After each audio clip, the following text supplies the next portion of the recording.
Olá pessoal, estou entusiasmado aqui para a gente começar esse segundo dia aí da nossa maratona do amadurecimento.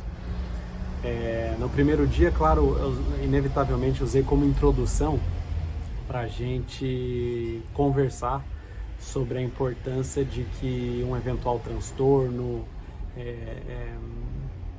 uma alteração, algo que em relação à saúde emocional, saúde mental que precisa ser tratado para que isso seja buscado, para que pedidos aí por amadurecimento, por evolução, não sejam pedidos vagos, pedidos vazios, porque quando tem alguma coisa na base, como eu falei em todo o nosso primeiro encontro ali, é fundamental a gente caprichar nessa busca por melhorar isso, por desenvolver melhor essa questão, porque senão a probabilidade aí de uma busca por amadurecimento consistente fica muito prejudicada, né?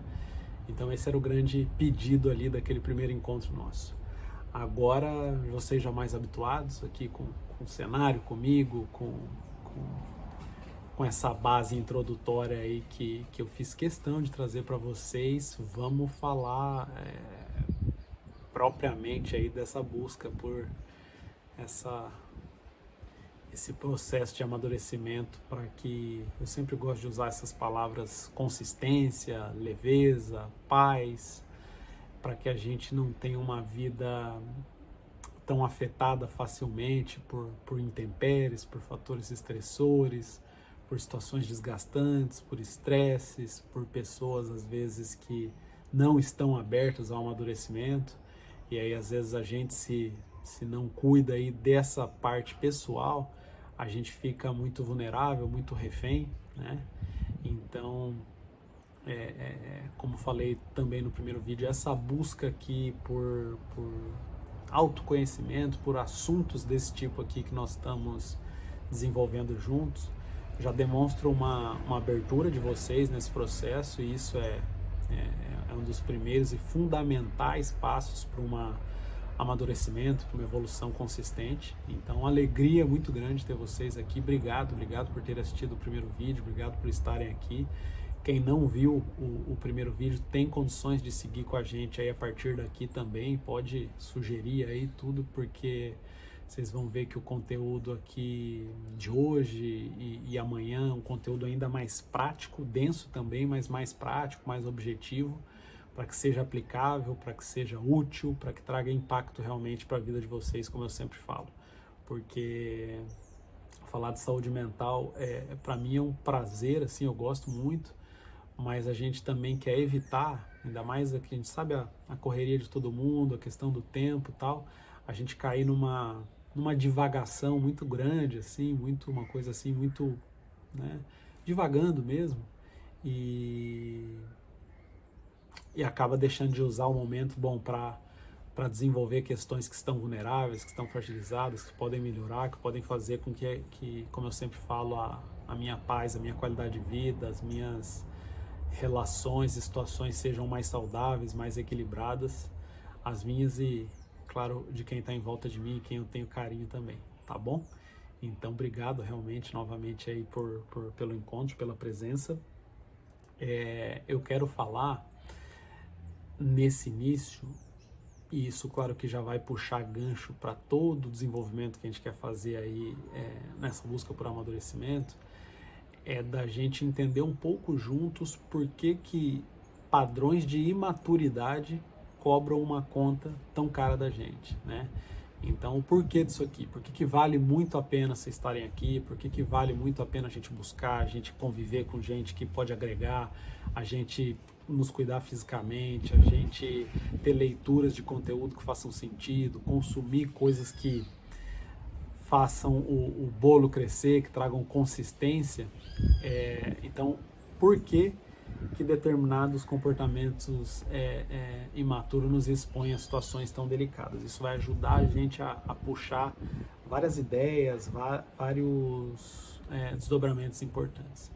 Então, uma pessoa com comportamento imaturo, eu vou citar alguns pontos e vocês vão, naturalmente, a gente já passou por algum deles, conhece gente que passa também. No desenvolvimento natural, das pessoas, é muito característico assim a gente falar, para quem já é adulto, de uma imaturidade, a gente citar um comportamento adolescente, né? Então, às vezes a gente fala, ela não amadureceu ainda, ela está se comportando como uma menina. Ele está se comportando como um adolescente, como um menino, né?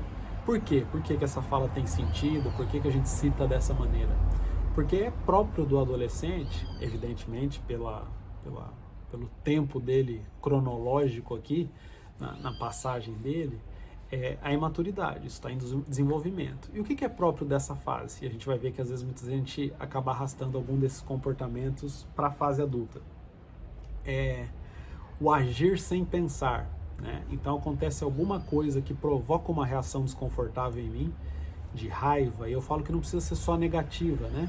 De raiva, de saudade, de tesão, de alguma reação, um sentimento, isso é natural, todos nós temos, né? Só que o que a imaturidade faz? Com que a nossa tomada de decisão, a nossa reação seja imediata.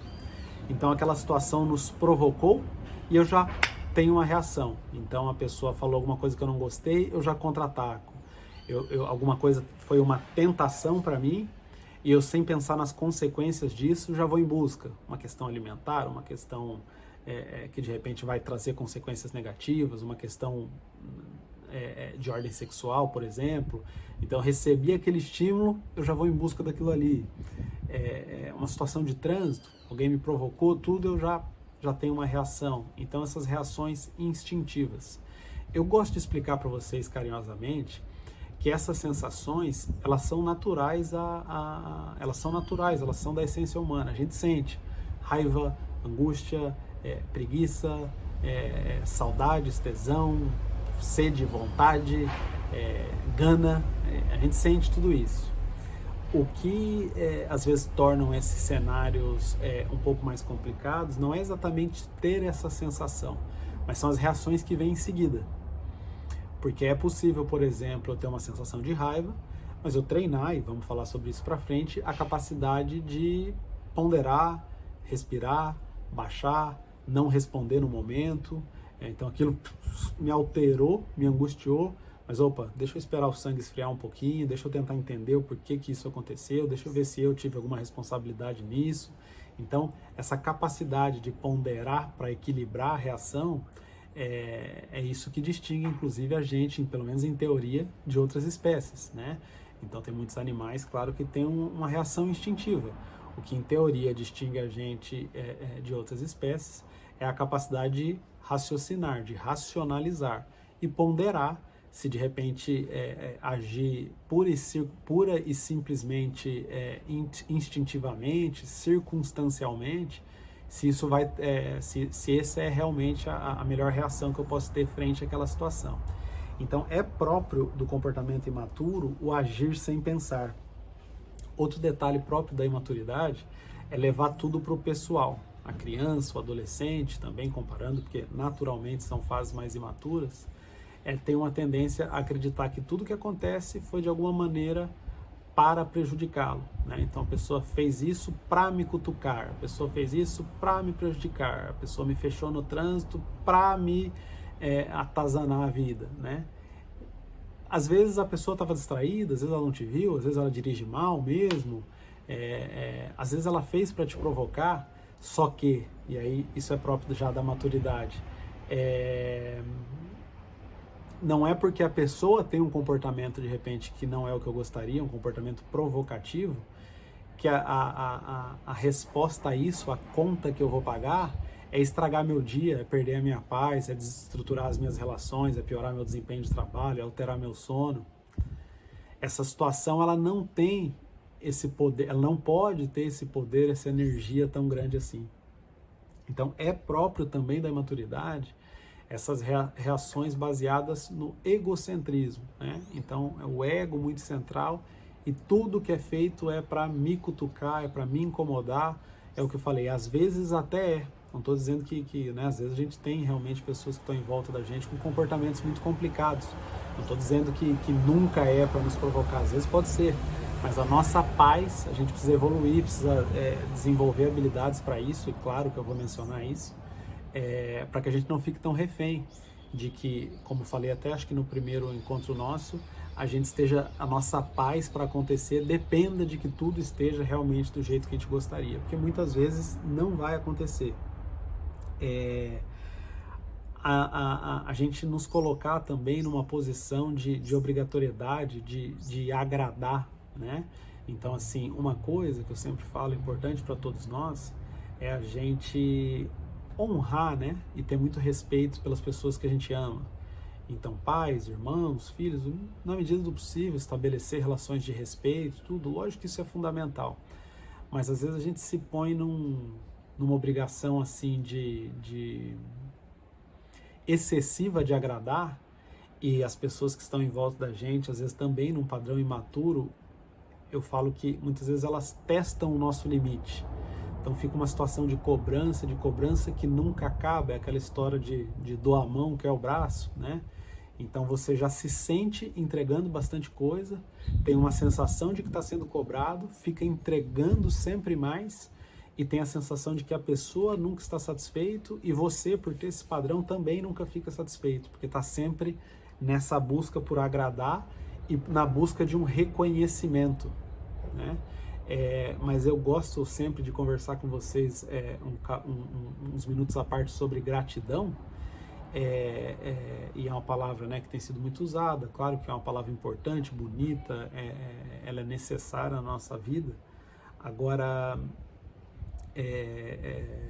a gente tem que meditar um pouco mais e fazer realmente um exame de consciência, meditar um pouco mais sobre o assunto, de quais são as nossas reais motivações para fazer as coisas.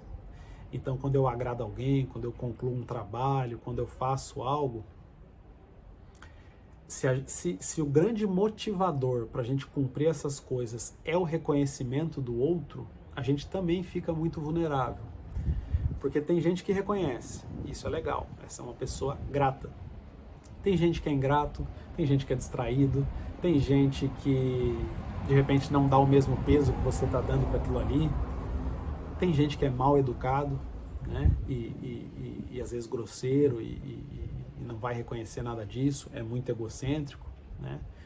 Então, assim, quando a gente faz alguma coisa, se a busca, a motivação principal é o reconhecimento do outro, as nossas atitudes ficam muito fragilizadas, né? Então, o que eu quero dizer que eu acho importante a gente meditar? Bom, é o porquê que eu estou, o que está pautando, o que está balizando as minhas decisões. Porque se a minha motivação principal é me comportar da maneira que eu acredito, faço porque precisa ser feito, coloco amor porque é essa que eu acho que é a grande maneira de encarar a vida. Aqui, claro, não é o objetivo, mas a Bíblia é um livro riquíssimo, né? E tem aquele trecho em Timóteo que diz: combati o bom combate, né? Então entreguei meu melhor, fiz o que estava ao alcance. Isso traz uma serenidade para mim, de buscar, de fazer e agir da maneira que eu acredito, da maneira que eu acho correto, da maneira que eu quero que as coisas aconteçam, né? Quando o reconhecimento vem, fabuloso, é legal, é bom, isso, claro, deixa a gente um pouco mais satisfeito, mas não é isso que está determinando realmente o que a gente vai fazer ou deixar de fazer, porque, repito, senão a gente fica muito vulnerável, senão a gente fica muito fragilizado, né? Agora, claro, em contrapartida, a gente, é muito importante que a gente desenvolva a gratidão, né? Porque a gente, claro, quando agradece o outro, quando reconhece o esforço do outro, a gente está fazendo uma corrente, uma cadeia positiva. De, pô, eu fiz, ele reconheceu, ele percebeu que isso foi bom, e é claro que esse reconhecimento fortalece as relações. Mas o que eu questiono é as nossas atitudes serem pautadas, estarem na constante dependência dessa aprovação. Porque às vezes ela vem, às vezes ela não vem, a gente não tem esse controle sobre a reação das outras pessoas. Então essa expectativa muito grande por reconhecimento é mais um dos pontos de imaturidade e que eu quero chamar a atenção, eu quero provocar um pouquinho dessa reflexão, tá bom?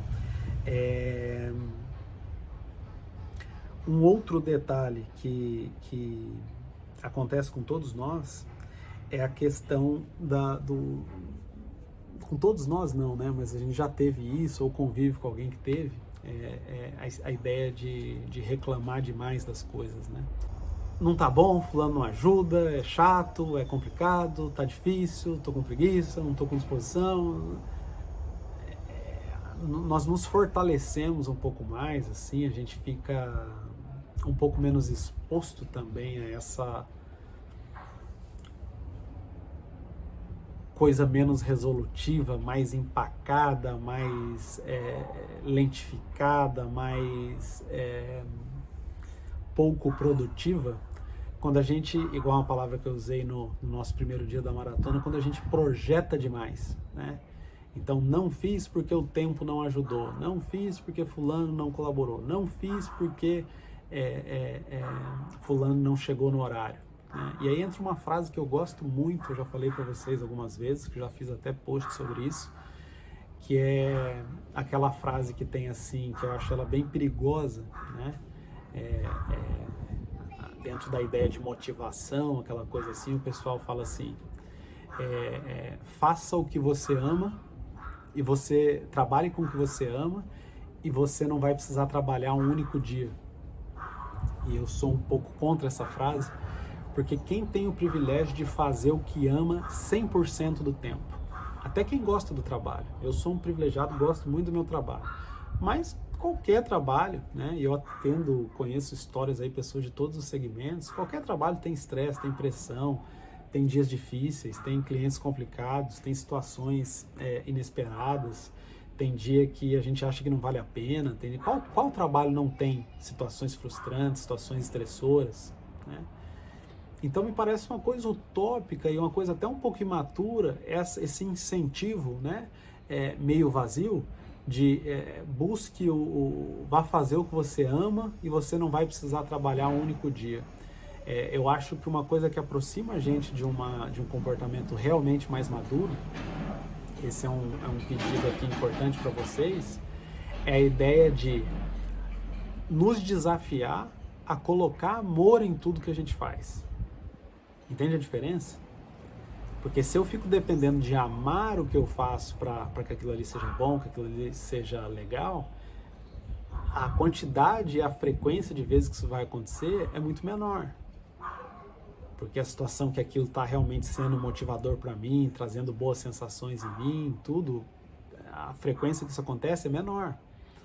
Agora, o me desafiar, o estar vigilante, o me provocar a colocar amor, isso eu posso fazer em toda e qualquer circunstância.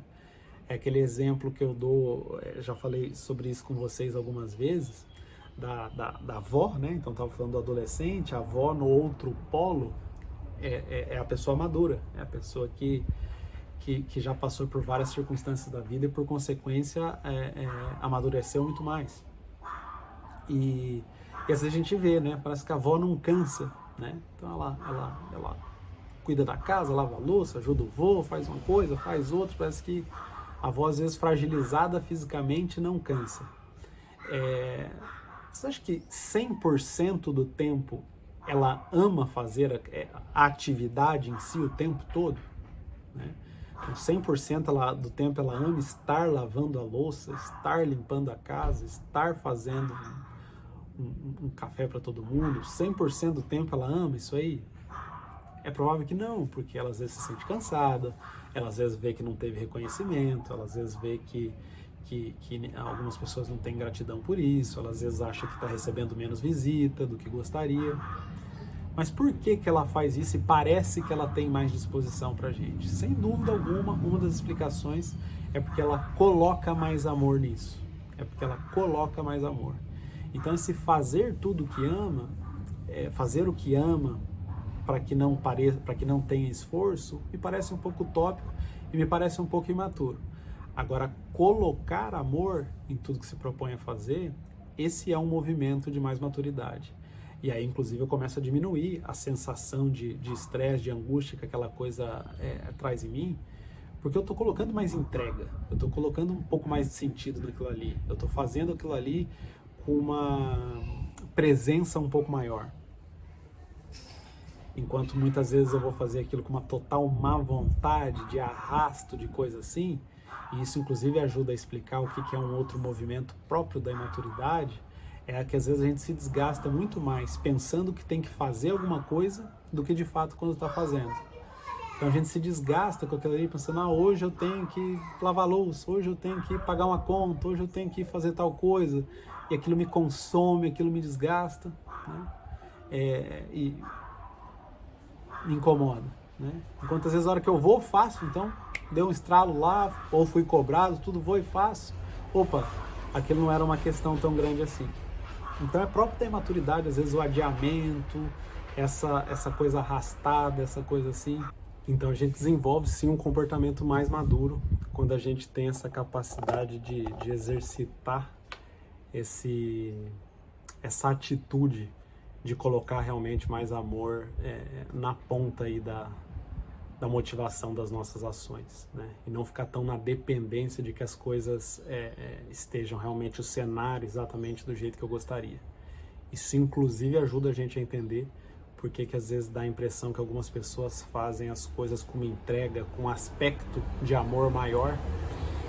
E evidente, fazendo essa reflexão aqui, claro que elas não estão o tempo todo amando aquilo ali que elas estão fazendo. Mas é necessário, precisa ser feito, colocar amor no que eu faço e aí a fluidez das coisas caminha muito melhor, né? Outro detalhe que eu queria falar para vocês aqui, eu fiz algumas anotações, claro, né? Para a gente ter como guia aqui. Próprios de um cenário de imaturidade a gente muita insegurança na tomada de decisão, né? Então, assim, claro que existem pessoas que às vezes são mais decididas, menos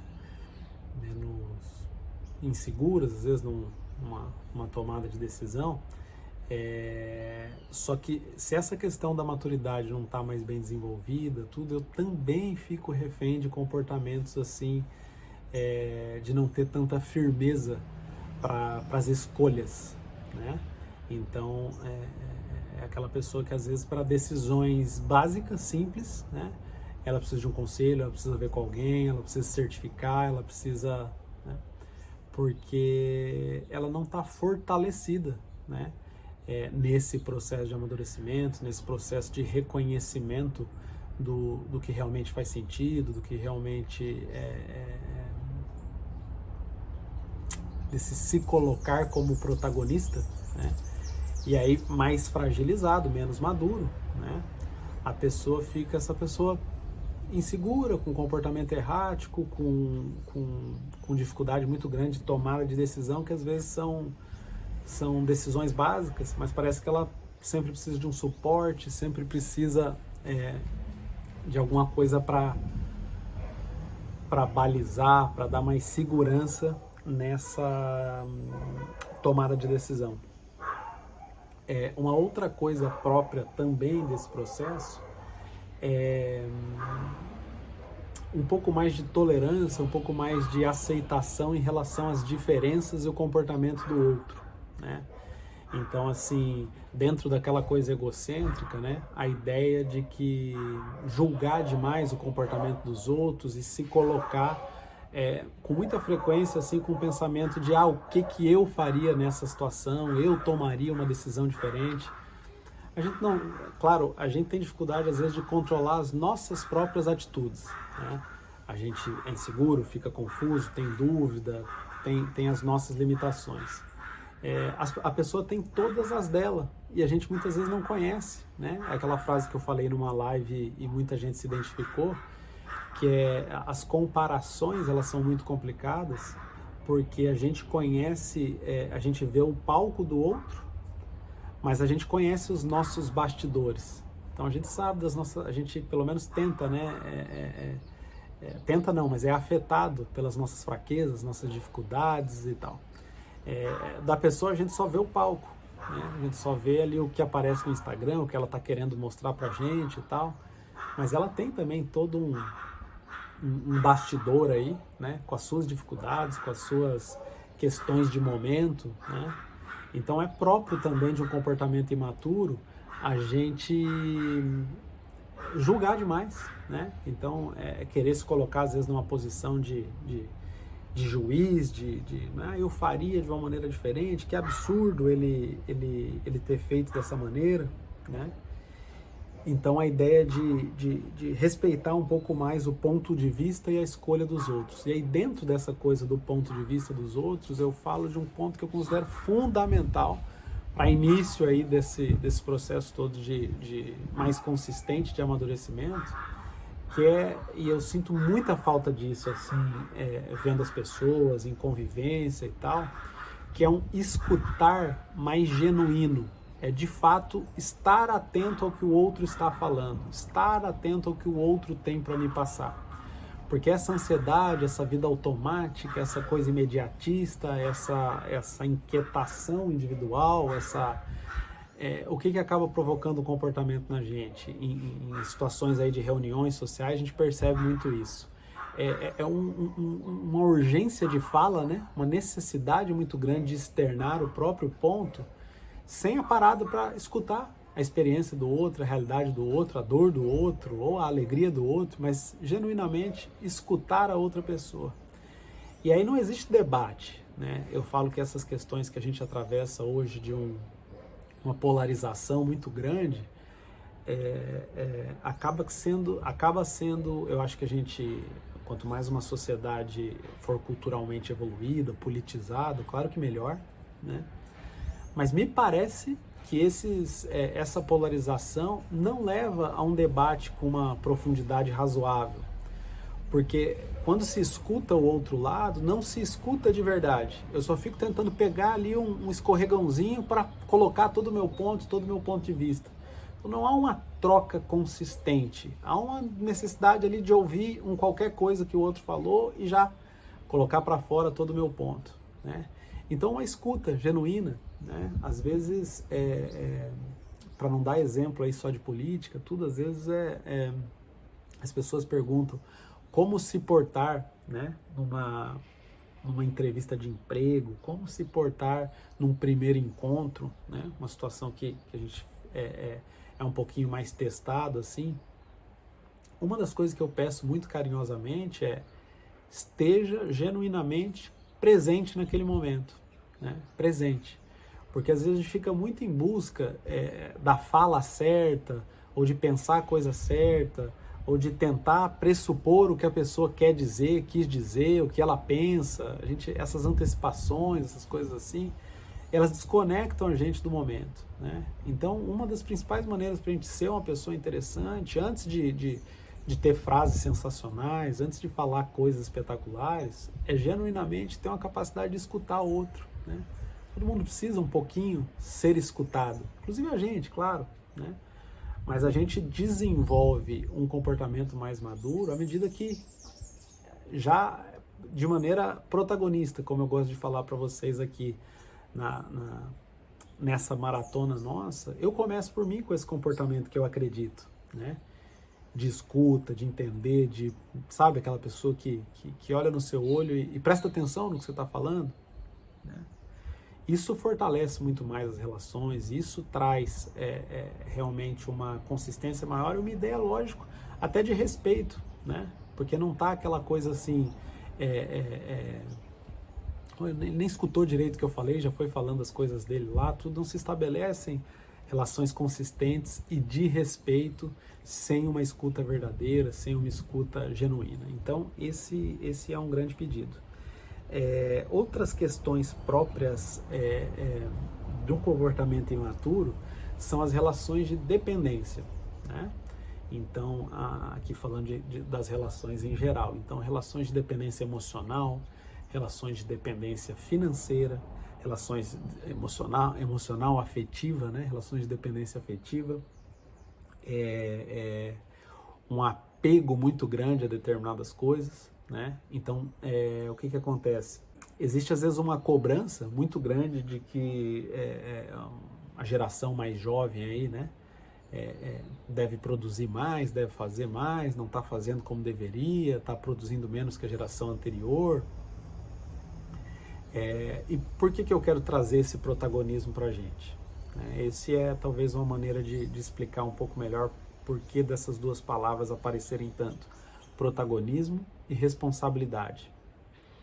Porque acho que vocês vivem ou reconhecem alguma situação assim, em que tem sido pouco produtivo a gente falar, por exemplo, para o jovem: você tem que ir trabalhar, você tem que fazer mais, sai do videogame, faça isso, faça aquilo. E parece que as coisas se repetem, Opa, talvez essa seja uma das situações que a gente não está indo na origem do problema, né? E a gente fica pedindo só que a pessoa tenha o desfecho que a gente gostaria, quer ir trabalhar, quer produzir mais, quer ter mais responsabilidade, né? O que está na origem disso?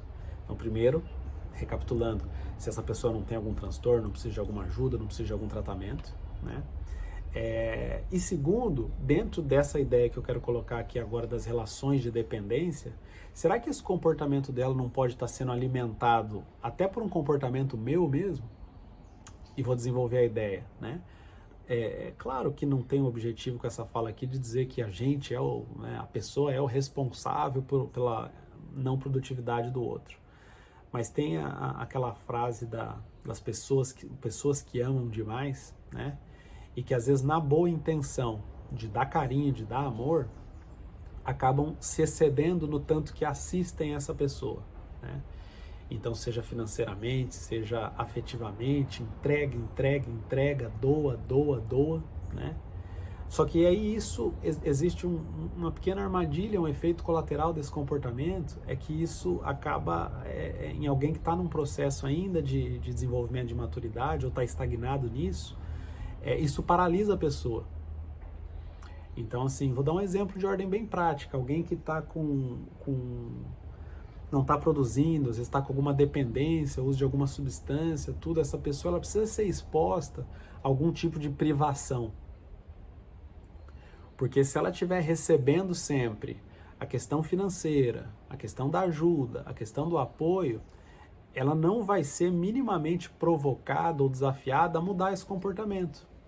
Porque está confortável, às vezes, não trabalhar, não produzir, ficar somente num jogo, ficar somente num consumo de substância, aquilo ali dentro daquela bolha lá que ela está vivendo, está confortável.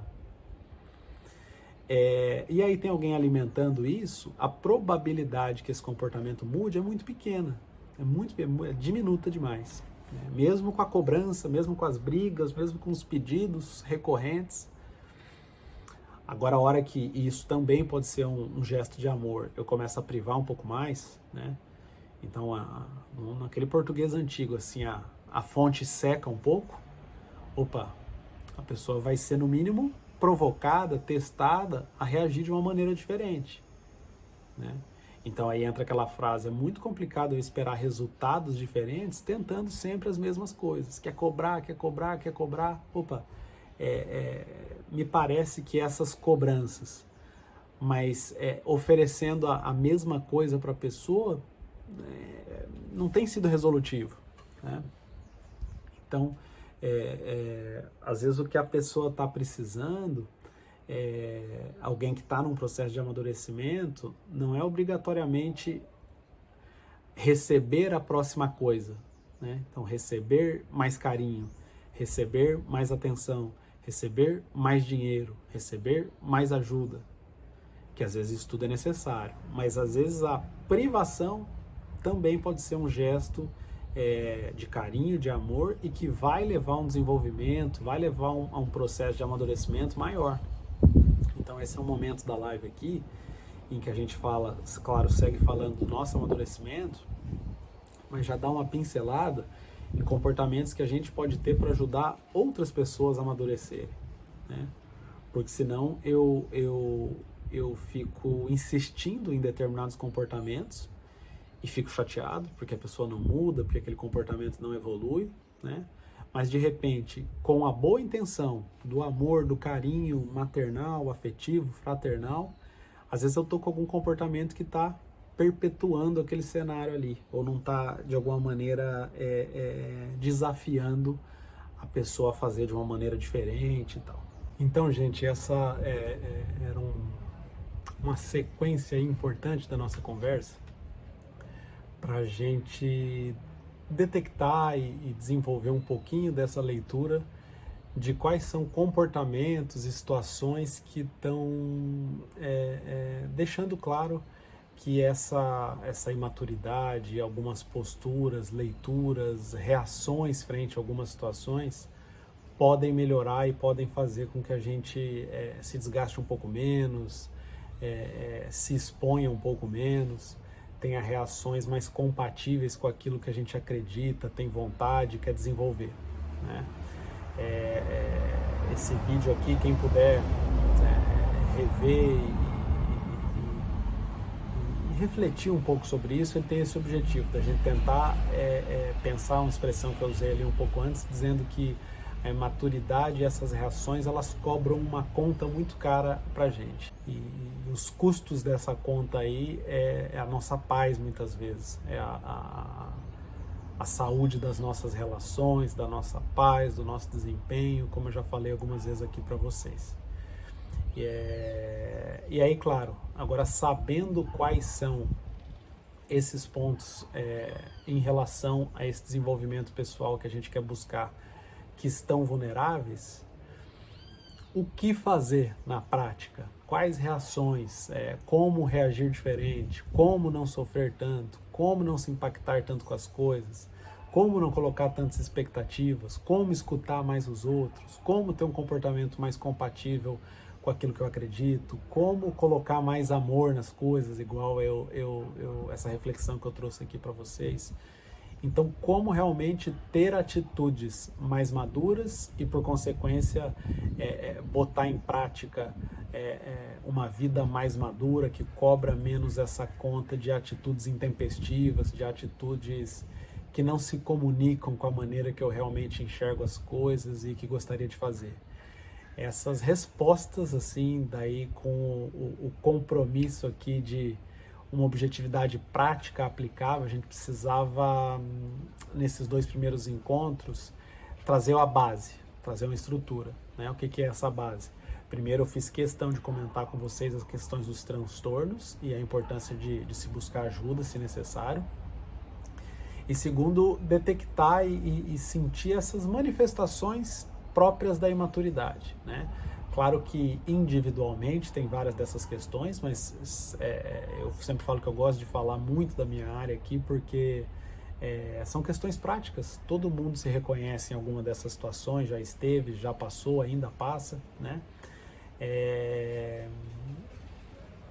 E nesse próximo encontro aí, nesse nosso terceiro encontro da Maratona do Amadurecimento, eu quero trazer então boas sugestões palpáveis, práticas, úteis, para que realmente a gente fique um pouco menos exposto e caminhe numa estrada aí mais bem pavimentada, como falei, que faça mais sentido para a gente. Obrigado por ter assistido aqui novamente, eu sempre fico muito feliz realmente, e amanhã estamos juntos de novo, né? Vamos estruturar toda aí essa ideia de como nos fortalecer e ao mesmo tempo de maneira delicada, suave, compatível com a maneira que a gente vê e enxerga as coisas, encarar e escrever histórias que realmente façam sentido pra gente, tá bom? Um abraço carinhoso, até amanhã. Valeu, gente.